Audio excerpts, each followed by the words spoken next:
going to show you goes back to the polyline command. So if I type in PL, and my start point is a quadrant. I hit tangent accidentally. I want to go quadrant. All right.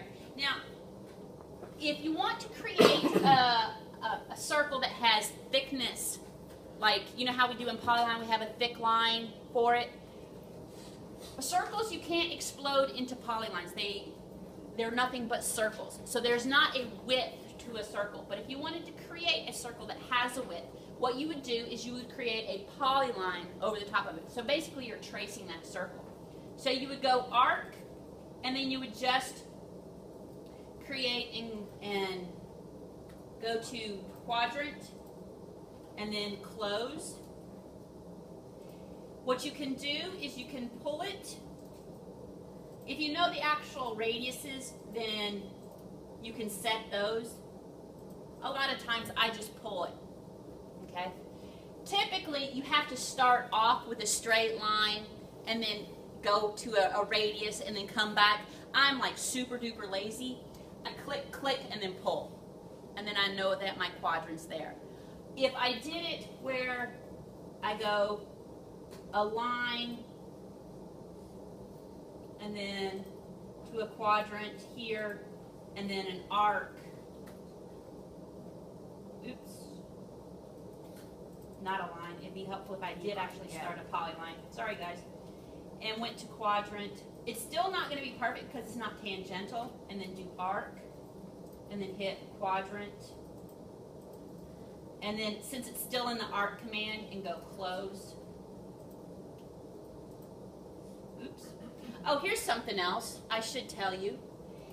Here's a different thing. I'm going to show you a different way to do it. Did you all know if you hover over this, you can actually convert it to an arc? A straight line, convert it to an arc?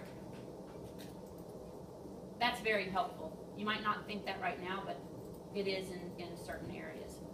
Okay? So technically, you could draw a straight line to here, an arc, and then just pull it down. There's 20 ways. But the whole purpose behind this is to make it have a width.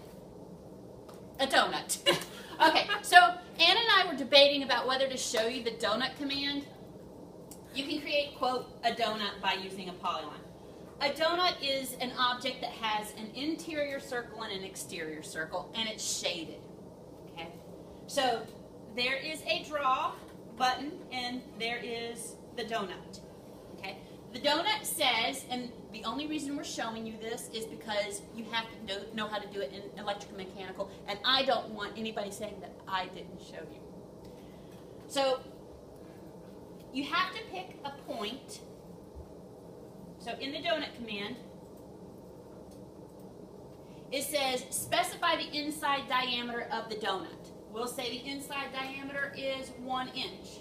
And the outside diameter is, we'll say, 2 inches. And there's my donut. That's the simple command. Boom, boom. If you want it completely filled, you can start the inside at 0. So then it's going to be a complete filled circle. If you want a complete filled circle, the inside diameter is 0 and the outside diameter is 2. Boom. A solid donut. Kind of, sort of. All right? Which I'm sure is useful in other things. I just can't think of everything. Yeah, for circuit boards, you guys are going to use, and the inside, the inside and the outside diameters, they're going to be given to you based on the gauge of the wires. There you go. That's what it is. Important stuff. Yeah. Forward drafting and design. Okay, so if you're not taking electrical mechanical, then forget about it. Donuts are what we eat. Yes. All right. So we've gone over, next we need to go over a line. All right, so I'm going to get rid of that. I'm going to go ahead and pause here and then show you a line.